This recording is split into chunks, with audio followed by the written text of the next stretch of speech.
ప్రభు అయిన యేసు క్రీస్తు నామములో దేవుని బిడ్డ మీ అందరికీ ప్రేమపూర్వకమైన వందనములు.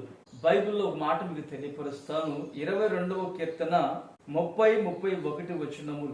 ఒక సంతతి వారు ఆయనను సేవించెదరు, రాబోవు తరమునకు ప్రభువును గూర్చి వివరింతురు.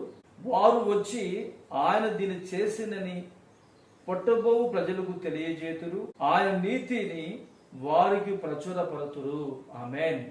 వాక్యంలో గనక మనము గమనించినట్లయితే ప్రభువుని సేవించేటువంటి మనమట రాబోవు తరమునకు ప్రభువుని గూర్చి వివరించాలట. ఈ రోజులలో రాబోయే తరానికి వివరించేవారు ఎంతమంది ఉన్నారండి?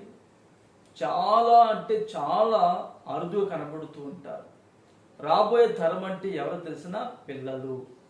ఆ పిల్లల కట్ట మనము ప్రభువుని గురించి తెలియపరచాలి.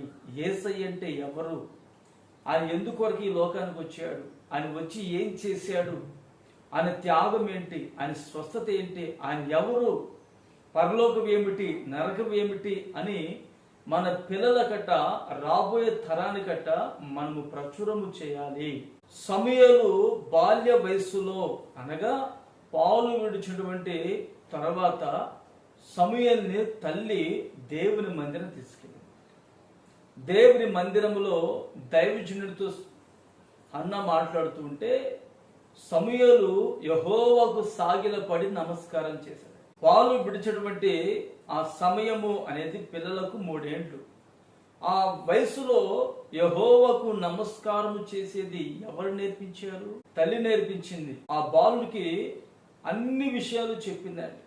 దేవుని మందిరం ఎలా ఉండాలి, సేవకుని ఎదుట ఎలా ఉండాలి, ప్రభు ఎదుట ఎలా ఉండాలి.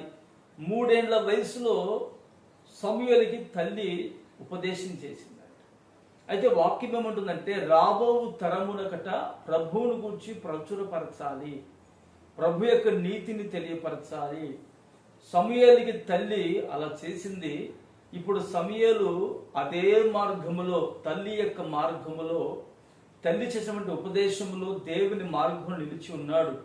గనుకనే దేవుని మందిరములో ఉన్నటువంటి ఏలి కుమారులు పాపంలో పడిపోతే తల్లి నేర్పించినటువంటి ఆ బోధన బట్టి సమూయేలు గొప్ప ప్రవక్తగా మార్చబడ్డాడు. ఎవరి తల్లి? తల్లి అంటే సేవకుడు. సేవకుడు అంటే దేవుని ఆత్మచేత నింపబడి నడిపించబడినటువంటి దైవ సేవకుడు. ఆ దైవ సేవకుని మార్గములో మనం ఎప్పుడైతే నిలిచి ఉంటామో సమూయేలు వలె గొప్ప ప్రవక్తగా నీ పిల్లలను యేసయ్య మలుస్తాడు. సమూయేలు వలె గొప్ప ప్రవక్తగా నీ జీవితాన్ని మలుస్తాడు. ఎప్పుడు అంటే తల్లి చెప్పేటువంటి ఆ బోధలో మనం స్థిరముగా నిలకడగా నిలిచి ఉన్నప్పుడు.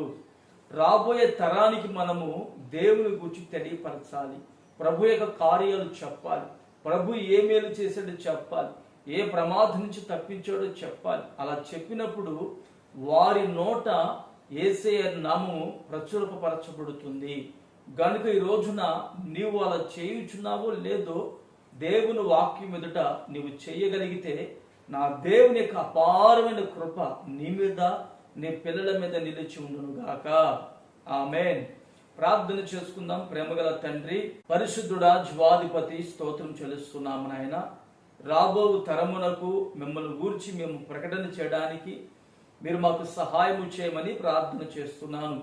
అలనాడు హన్న తన కుమారునికి దేవుని మందిరములు ఎలా ఉండాలో, నీ ఎదుట ఎలా కొనసాగాలో చక్కటి ఉపదేశాన్ని తల్లి బోధించి ఉండగా అటువంటి బోధ ఈ రోజున మేము కూడా మా పిల్లలకు చెప్పడానికి మీరు మాకు తెలియపరచండి.